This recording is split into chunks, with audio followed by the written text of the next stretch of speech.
Shabbat Shalom, everybody. And we give glory to the Almighty God once more for His protection, for His guidance, and for making us to see this beautiful day in the land of the living. We thank God for this Indian summer.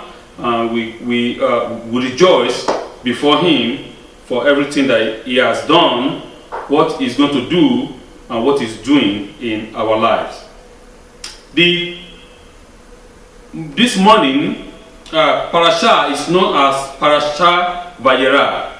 This morning, Parasha is known as Parasha Vayera, and I subtitle it, Obedience is better than sacrifice. I repeat again, obedience is better than sacrifice. Why? When you are commanded, when the Holy One, blessed be He, gave you a specific instruction, it is better for you to obey exactly what the Holy One has commanded than for you to say you want to go and be doing some sacrifice to know the mind of God. God is not asking you for you to know His mind. He has given you a specific instruction. Say, do this, just like what is how He commanded Shaul HaMelech. But Shaul HaMelech refused to obey, and he faced the consequence of his action. So we can see in this parasha of this morning, this parasha is quite long, and we can see the specific instruction that the Holy One gave to our forefather Abraham Avenu, telling him, do this, do this, do this. Abraham Avenu did not go and say, okay, I think maybe it's my mind that is deceiving me, or I think maybe let me let me rationalize this vision, or let me use my human understanding to rationalize the instruction of God. No, he obeyed, and it was counted unto him as righteousness. He obeyed, and God said there is no one like Abraham. He obeyed, and we, the descendant of Abraham, till today, we are benefiting and enjoy from that obedience which our forefather did, or obeyed the living God on that day. In Parashat Vayera, the Torah relates the visitation of the three angels to Abraham on the third day after his circumcision, informing him of the birth of Isaac and of the destruction of Sodom and Gomorrah.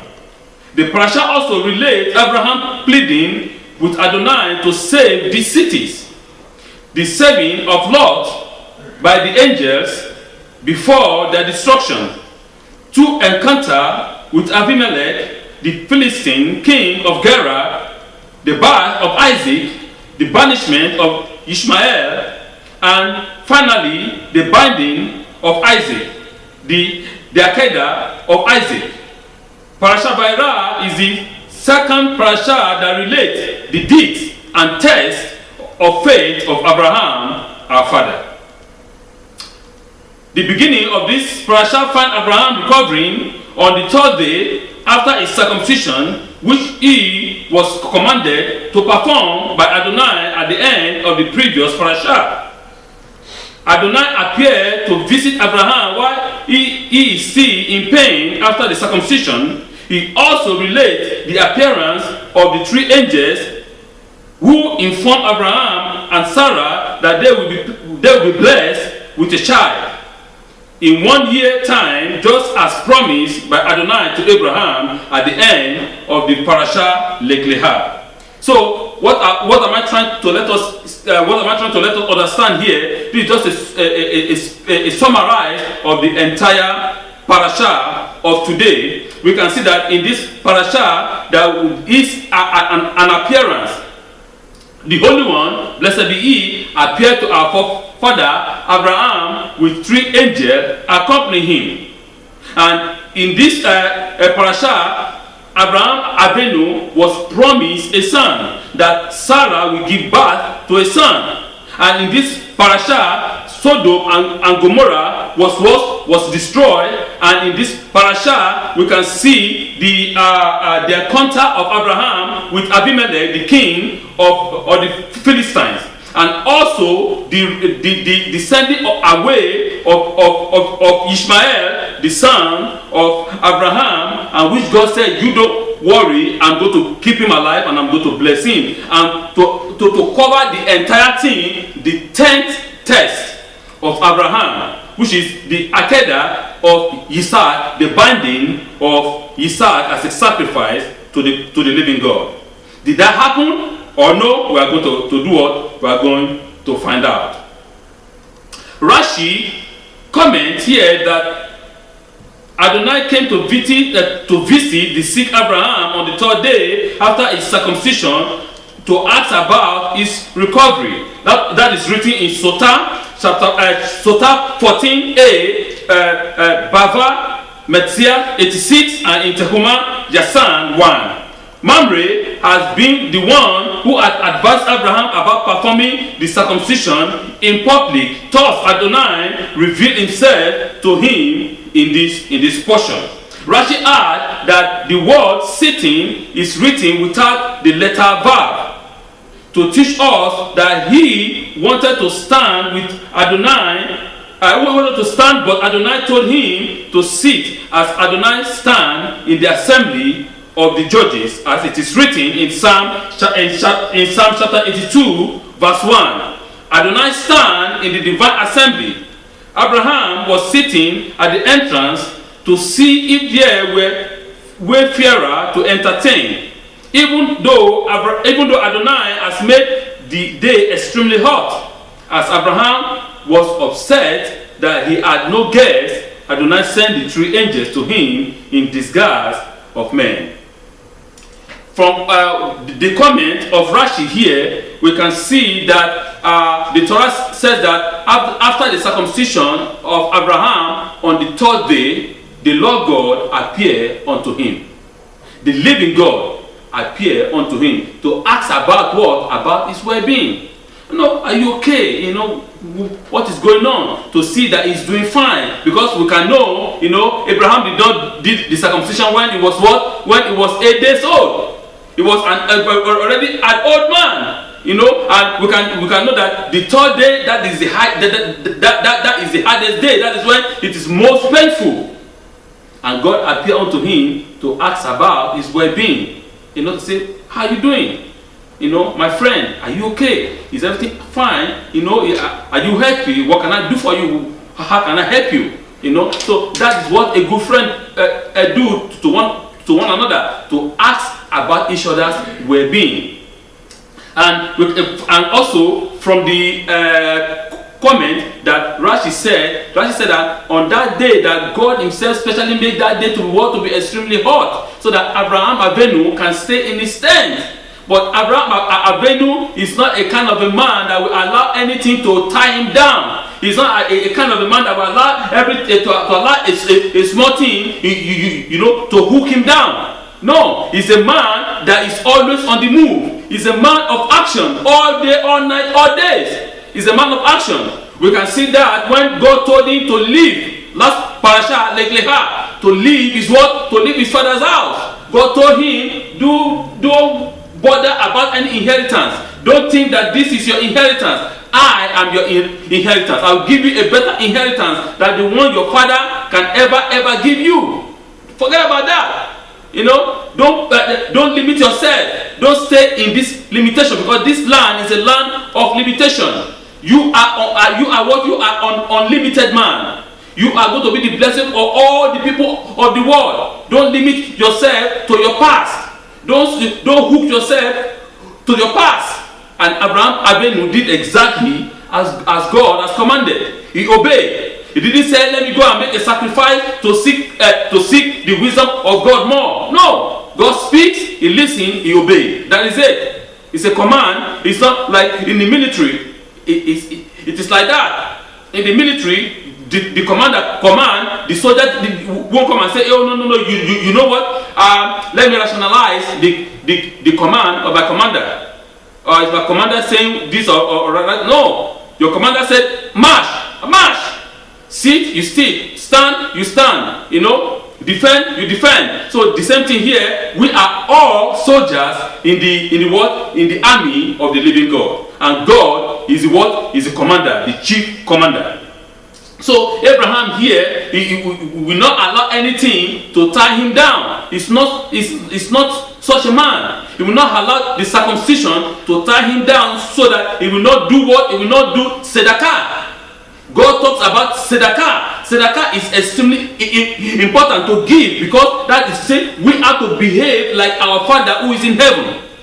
Right? Our Father gives us things free of charge, to the good and to the bad. He gives everything without looking back. He's not saying, okay, I'm going to give you if you serve me. No. It is His will. He gives. But if you don't use it in the right way, then you face the consequence when the time comes. You can use the blessing that God has blessed you the way you want, positively or negatively. You decide. It is you as a man to decide, not God. But remember, on the day of judgment, you will bear the consequence of your action. Everybody. So Abraham is a man of tzedakah. He will not allow the circumcision to tie him down. Abraham moved forward. I have to do my work every day. I have to give. I just want to give. I will give. Even though the sun was extremely hot, he was upset because there was no person to give. He's living on the west side of the desert. It's very hard to see people moving up and down, except those traders, who trade from one town to another town on their camel. But today it was completely dry. There was nobody. When he was upset, as he was sitting in the front of his tent, watching who is coming, who is going, and there was nobody. Okay, you know what? Be sitting down here for a long time. What is going on? Why is it that there is nobody to attend to today? God appeared before him. He ran the Torah and he perceived. How did he perceive? You see, the Torah and he perceived, knowing that these are not ordinary people. These are not ordinary men. Remember, last parasha I said, Abraham himself is not an ordinary man. Abraham himself is wise in the wisdom of everything, in the wisdom of the cosmos. You understand? He knows very well what is going on. He's not a foolish man. He perceived that these men were not ordinary men. He ran to do what? To meet them, to discuss with them, to chat with them. Come in, please. Do not pass by your servant. Maybe these men might be, what do you call it? They might look young, right? Maybe they might look like, I don't know, 20 years old. Maybe they might look like 25 years old. Maybe they might look like they are in their 30s. Maybe they might look like, I don't know, 10 years old. I don't know. Or maybe they might look like in their 40s. But Abraham at this time he's already what? In his 90s. And he came and he bowed before them. Say, please do not do what? Depart your servant. He said he's calling himself their servant. If it is some of us now of nowadays, oh, you know what? I'm blessed. I have how many? 450 men servants. They're technically living in a town. This is a town. Abraham is control of a complete town. With those servants of his, they have their wives and their children, right? So, but he didn't say, I'm a rich man, as most of us will be acting today. I'm a rich man, or these are young kids. Maybe these are young men passing. Don't worry, just come in, oh, you sit down, He didn't do that. Right? Abraham humbled himself. Abraham humbled himself before the Lord. He said, come in, please. Do not pass away from your servant. Please, have a seat. Let me fetch some water, a little water to wash your feet, and, eat. Let me prepare for you bread, and you can continue to go on your way. And he said, do exactly as you said. When we do good, we are called the children of Abraham. When we give tzedakah, we are called the children of Abraham. Abraham didn't go as it also said. Abraham didn't go and say, you know what? The what you might want to come and ask me, Rabbi, how do we give a tzedakah? There are people that are begging on the street. Can I be sharing them money? It depends on the way you see it. But as according to what our sage said, you give to people what they need. That is, what is it? What is that? If somebody asks you for a bread, you give him bread. Don't give him money. You give him bread. If somebody asks for water, you give him water, not money. Right? If somebody asks for clothing, you give him clothes, not money. Say, go buy your own clothes. We know that in the world that we live now, that I can understand that there's a lot of fraud that is going on. Many people will come and say, okay, I may need I need this and this, that, please give me money.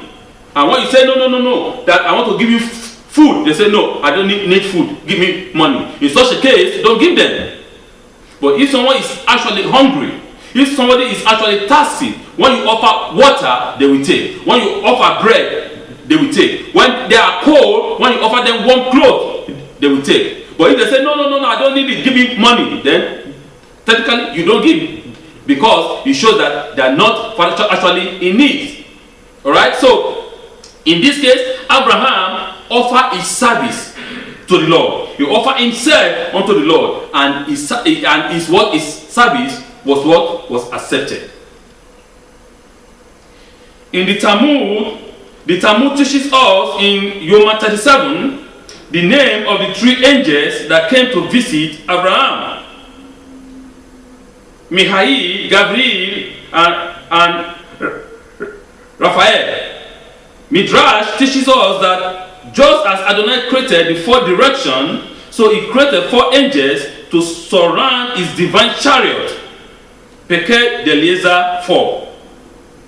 The name of the four angels who travel in front of Adonai's chariot are Uriel. He is the angel of wisdom, with the face of a lion, as is said in the Zohar. Michael, Gabriel, and Raphael. In the prayer for retiring at night, the name of these four angels are mentioned. In the name of Adonai, God of Israel, on my right, Michael, on my left, Gabriel, and before me, Uriel, and behind me, Raphael, and above my head, God's divine presence. If Adonai had come to visit Abraham riding on his divine chariot, we must ask, where was the angel Uriel? So, normally, every night before we go to bed, we normally have these prayers. It's a kind of a prayer that we always pray before we go to bed at night. We ask God that, please God, on my right I have angel Michael, on my left angel Gabriel, in my front Uriel, and at my back Raphael. So and on my head the divine presence of God. That please God, which means please God, I want you to do what? To protect me, protect my soul, protect my spirit, protect my body. As I sleep, I commit every part of my being in your able hand, that in the morning that I can be able to wake up healthy and energized. Because we understand that whenever a man sleeps, what is the meaning of sleep? People think that, okay, when we sleep, we just relax. Actually, yes, but in the spiritual form, when we sleep, our soul goes up into the heavens and do what? And get recharged. That what it means. The soul of a man, the neshama, goes up to do what? To recharge itself. The body can work as much as you want, but the neshama is the one that is weakened. When you work too much, you work, oh, I'm tired. It is not the flesh that is tired or the body, but it is the neshama that is tired. Because of what? Because it needs recharge. It needs to be recharged every time. That's why when we sleep, it goes back up to the creator to do what? To the source of energy to recharge. And when it recharges, it comes back and you feel strong, energized. We have our wise men that are. It takes them. So some of our wise men, it takes them 1 hour to recharge, and their body keep on moving and moving and moving. Like Abraham, like Moshe Rabbeinu, like most of the Naveim, the prophets, So, but how do you recharge yourself? Some people, they will sleep 15 hours. They wake up, they are still tired. Some people, they will sleep will sleep 10 hours, 8 hours, they wake up, they are as if they never sleep. Because their soul, their neshama, is not charging. Their spirit is not charging. So how do you charge your spirit? How do you charge your soul now? How do you charge your neshama? You have to be to be close with your creator. We have to be close with the master of the universe. Blessed be he. We have to be obedient to his will, to his instruction. Thus Abraham had replied, the angel Uriah at the head of the divine chariot. The angel Michael had come to inform Sarah of the birth of Isaac, and angel Gabriel had come to destroy Sodom and Gomorrah, and Raphael has come to heal Abraham. The angel Uriah was to save Lot in the merit of Abraham, as we read below in verse 29. And it came to pass, when God destroyed the cities of the plain, that God remembered Abraham, and he sent Lot out from the midst of the upheaval, when he overthrew the cities in which Lot has dwelt.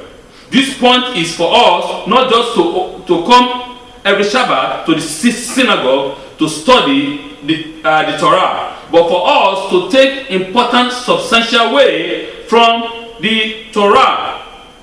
We can't be the same as when we come, but we must improve our way positively before Kadosh Baruch Hu. So that is what I'm trying to say, that these three angels, they came with three different messages. Each angel came with a message. One, to announce the birth of Isaac. Second, for judgment. And third, for healing. Michael came to announce the birth of Isaac. Gabriel came for judgment, for the destruction of Sodom and Gomorrah, while Raphael, the healer, came for the healing of Abraham. And we can see in the verse, as it said, that God remember who? God remember Lot. What is the difference between Lot and Abraham? His uncle. As we were discussing yesterday at Erev Shabbat, the Rabbi said has a very important point, that she was saying that yes, that Abraham was able to do what? To be a good influencer. He was able to influence hundreds and thousands of souls. Right? He was able to do what? To bring them close to the Almighty. He was able to direct them and teach them the right way of justice, the right way of life, the way of tzedakah, the way of to do good. Hesed. Abraham is hesed, is kindness. Abraham is the kindness. We have to be kind in whatsoever we do. But Lot was not a good influencer. He couldn't influence, even though he couldn't influence his own family. He couldn't influence his own children. You know, as I was saying yesterday, that Lot is like those people that we have today, that we call them what? We call them the liberal. No, you know, they have children, they cannot take care of their children. They cannot teach their children in the path of justice, in the path of life. They cannot put the feet of their children in the way of the Torah.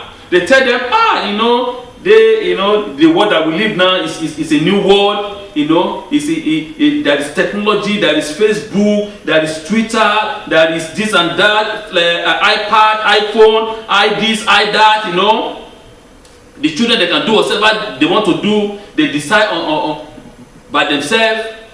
Let me begin to sit down. I'll be communicating with and I'll be having the discussion, you know, with a 2 years old boy. Let me talk him out of his stupidity, or let me talk him out of his foolishness. Instead of you to discipline them, and that is it, so that when they do wrong, they will remember that.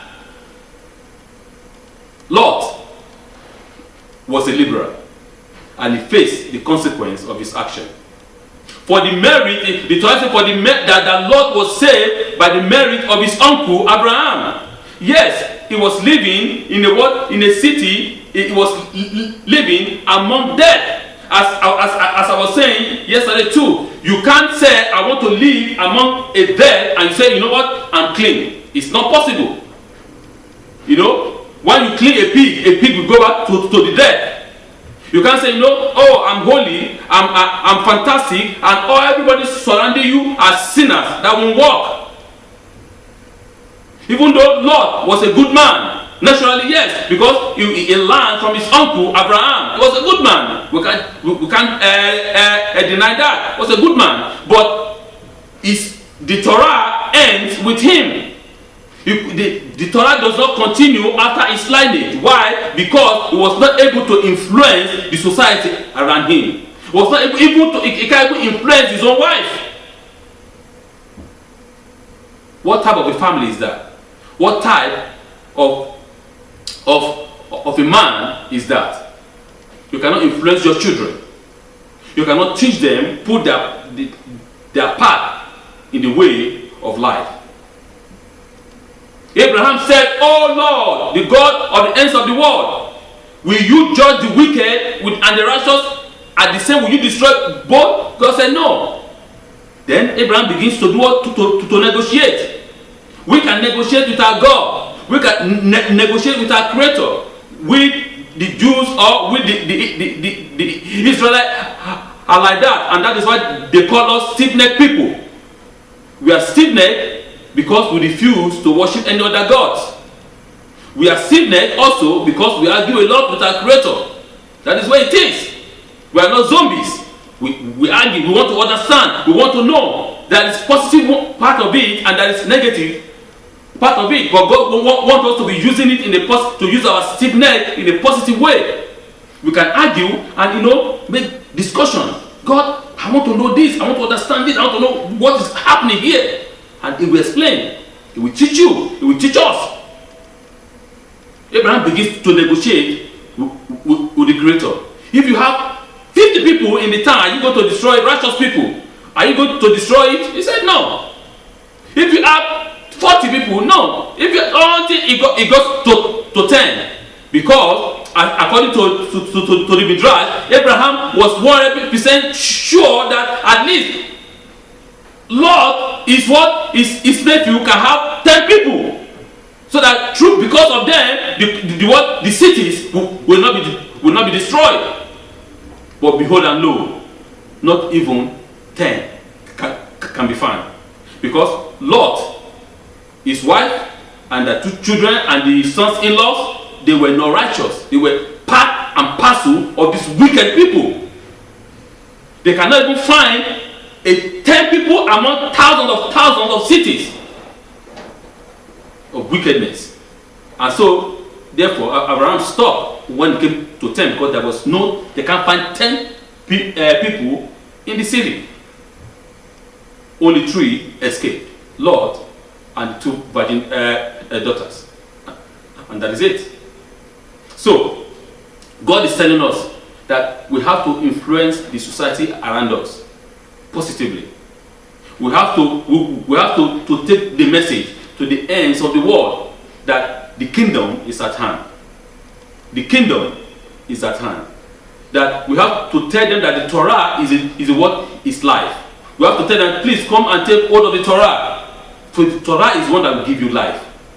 He said, come, as Yeshua Mashiach said, come and eat. From where? From the bread of life, it is free. Come and drink. From the water of life, for it is free. He has come to give us life, and life abundantly. And that is why God sent the Torah, so that we can have life, and life in abundance. So I will go to the second part of the Torah of this morning, and that is the Akedah itself. And it happened after these things that God tested Abraham and said to him, Abraham, and he said, and he replied, here I am. And God said, please take your son, your only one, whom you love, Isaac, and go to the land of Moriah. Bring him up there as an offering upon one of these mountains, which I shall show you, or which I shall tell you. Today parasha conclude with Abraham 10th and most difficult Nisayon, which is test. The Akedah,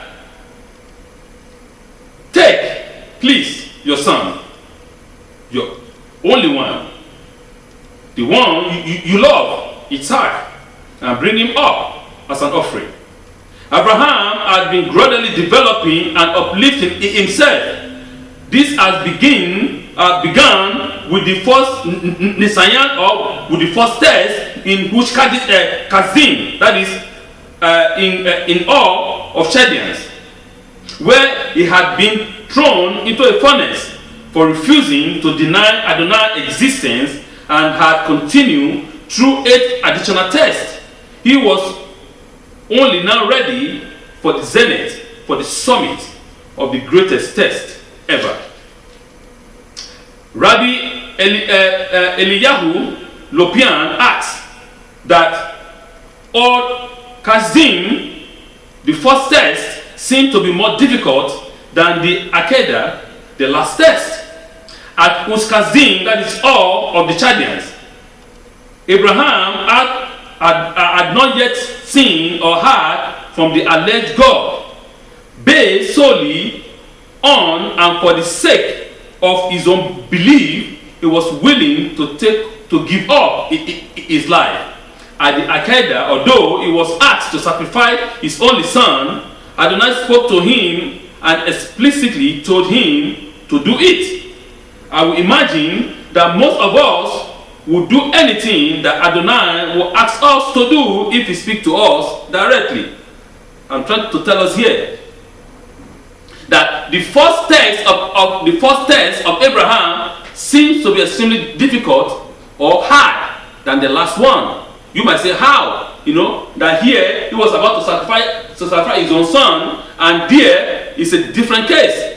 But I want us to understand that Abraham solely believed that there is a creator, one and only creator in the world. And so he refused to do what? To deny his God. He refused based on his belief, based on his conviction, based on his understanding that the world is created by only one God, that there is only one God who is above all.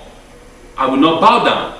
That is, he strongly believed in his soul, his faith, that I'm not going to deny my faith. I won't do any other thing contrary to what I believe. And the Midrash says that the king at that time, Nimrod, took him and put him in the fire. But the fire did not burn him. He wasn't consumed by the fire. But in the last test, we can see that God explicitly speaks to him. The first one, God did not speak to him. God did not speak to him. But he believed that is God. One God who is above all. Right? So that one is far more difficult. That one, the first one is more hard than the last one. Because the last one, he had the commandment with his own ears or with his own mind. Right? Go and do this, go and do this. And he did what? He went and did exactly as he was commanded. The Akedah, however, was an incredibly difficult test for Abraham. He had spent his whole life spreading the word and teaching about Adonai. He taught the world of a kind and compassionate God. He rallied against the then common practice of sacrificing children to pagan gods. Throughout the course of his life, he had converted thousands upon thousands of people to his belief. Then, explicably, Adonai speaks to him and commands him to take his own son and offer him as a sacrifice. This runs contrary to all that he has dedicated himself to. His whole life work will be destroyed. Not a single person will continue to serve Adonai. This runs contrary to all that he understood from Adonai. You see, all his life this man has been preaching, do not sacrifice your children to these pagan gods. God Almighty does not accept human sacrifice. As many people normally say now that somebody sacrifice himself. He offered up himself. It's different from a sacrifice, for God does not accept human sacrifice. Those are two different cases. You know? God Almighty does not accept human sacrifice. He does not. And this is what Abraham Avenu has been preaching to all the people. He has been preaching to them one by one individually that do not sacrifice yourself to this pagan God. It is not acceptable. There is only one God. God Almighty, the creator of heaven and earth. He has converted thousands and millions unto this belief. People trusting in the Almighty, believing the message of Abraham. And now, this God came and tell him, it's time to sacrifice your only son. Now, the question is actually Isaac the only son of Abraham? Of course, no. Abraham has another son, Ishmael. But remember that Ishmael was circumcised when he was what? When he was 13 years old. Isaac was the promised son, and Isaac was circumcised exactly on the commandment of 8 days. You know, when God commanded that all your sons shall be circumcised on 8 days. So Isaac was the first one to be circumcised on the 8th day, and so that was why he's the only son, the promised one. Take him and offer him up as a sacrifice. So what will the word say? How will Abraham look before the world? Oh, this man is a liar. You know, he has taught us not to do this and this and this and look at him, he's doing it. And look at him, he's doing exactly what he taught us not to do. Then that means that this man is deceiving us, or is deceiving to people a wrong doctrine.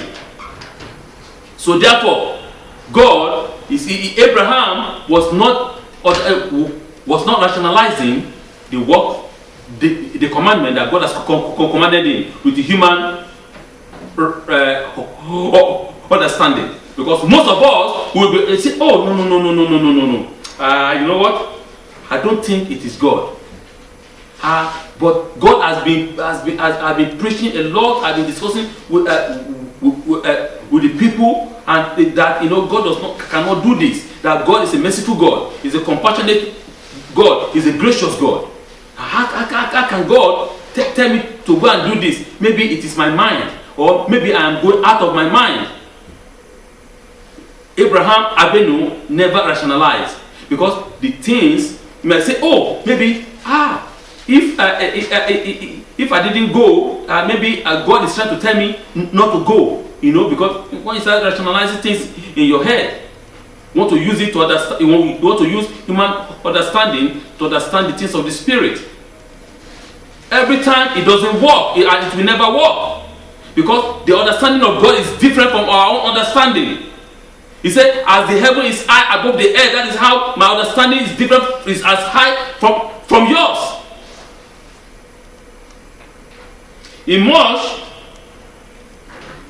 It is much harder to do that which we don't believe in, even if commanded directly by God, than to do that which makes sense to us, even if we have never heard from him. Abraham could have started to question himself, could this really be the will of God? Perhaps the test is for me to show that I won't sacrifice my son. Oh yeah, my own idea. Perhaps this God of kindness wants me to prove my kindness. Perhaps by obeying, I will be failing this test. Because his man can be telling him, oh, if I go and do this, maybe that means that I'm going to fail it, because God will say that do not sacrifice your son. We might be rationalizing in different way. However, Abraham, the essential servant of the Holy One, blessed be he, made no such calculations. Because we are full of our own self, we are full of our own ego, we are full of our own calculation. We want to be calculating the spiritual mathematics.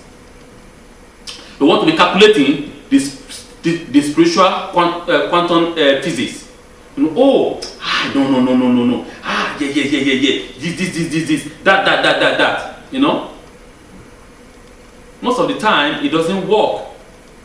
Trying to use human understanding, human rationale to understand the things of the Spirit.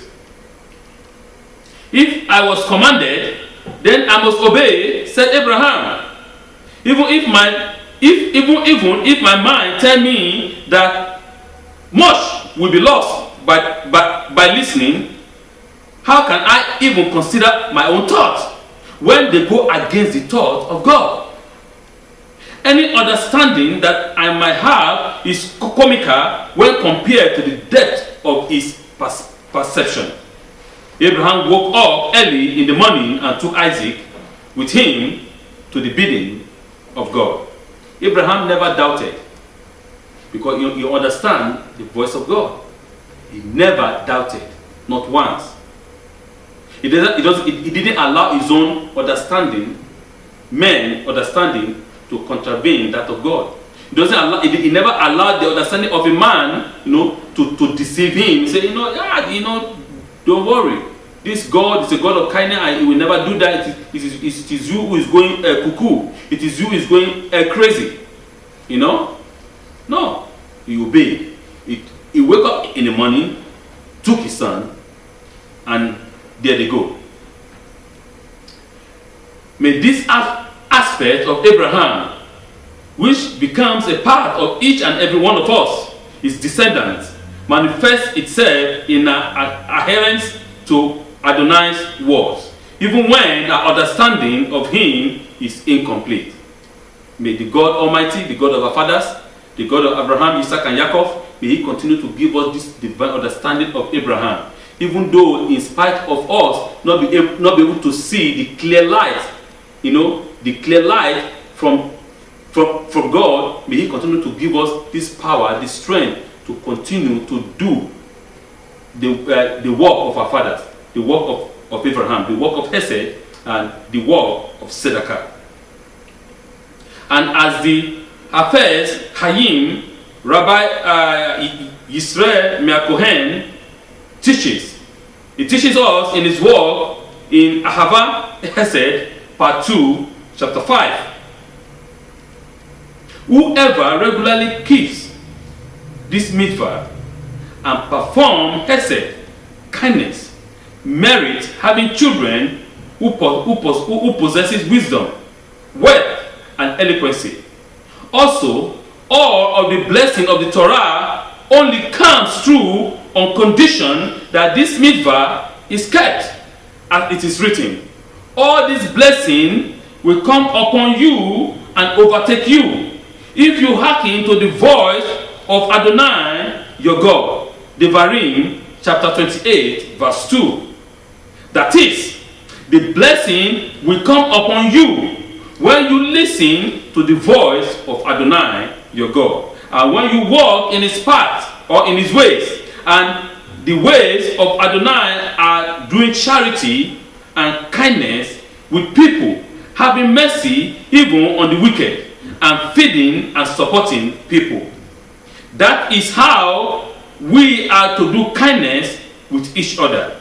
And just as Adonai gives gifts without receiving anything in return, and he inclines strict law towards kindness, so too must we do and behave. Fortunate is the person who clings to this trait. Fortunate is he, for he also extends his merit to the generation that will follow him. When we follow the trait of Hesed, when we follow the trait of kindliness, when we follow the trait of justice, when we follow the trait of godliness, then blessed are we, says the Torah. He said, all these blessings shall pursue after us and overtake us when we do what is right and just, when we help others, when we give gifts to those that are in need, when we actually act as God wants us to act. For God gives us gifts and He never demands anything in return. So that is what I'm trying to let us know this morning. That the greatest test of Abraham, our father, was not to rationalize the wisdom of God, to rationalize the word of God, to rationalize with his human understanding the vision and the revelation that God has given him. This is the threat of Abraham and the Hebrew people. This is our beings. This is who we are. That we should be able to follow the work of our fathers, Abraham Avinu, the work of our father Isaac Avinu, and the work of our father Jacob Avinu. To do exactly, to follow that path. The path is being done. It is open. Yeshua HaMashiach walked on that path, and everything is done for us. The path is clear. What we have to do is just to follow it, and that is it. Our job is just to follow that path. Everything has been done. The righteousness has been done. The path is clear. We just have to follow it. Follow the word of life. Follow the Torah. Embrace it. And I want us to please, when God has given us a commandment, when God has given you a commandment, don't rationalize it. When you hear the voice of God, when you see a revelation of God, do not rationalize it with your own human understanding. If you are sure 100% that it is God that is talking to you, go ahead. Do exactly how you've been be, and God will give you the grace, the energy, and the strength to follow His truth. And we can see at the end of it all how it works out. That Abraham proved unto God that he loves him. And God said, I love Abraham. Why did God say, I love Abraham? It's not because that Abraham is a zombie. He said, I love Abraham because Abraham will teach his children. Abraham has a very deep influence in his society. He has a very deep influence upon his own children, upon his wife. He said, I know that Abraham will teach his children after him to follow me. I know that Abraham will teach his children after him to follow the Torah, to keep the Torah tight, hold, and they will never depart from the Torah. So we should do the same thing. We should make sure that our children never depart from the Torah. That we put the legs of our children in the path of justice, in the path of life, in the path of Torah. So that when they grow up, they will not depart from it. Parasha Vayera, and he appeared. Obedience is better than sacrifice. Abraham will obey. He didn't go and say, let me go and make another sacrifice to ask if God is actually want me to go and sacrifice my son. He didn't say, oh, let me go and make some sacrifice to seek if it is actually true, or maybe it is my mind that is deceiving me. No, but he obeyed, and it was counted unto him as righteousness. Parasha Vayera. Shabbat Shalom.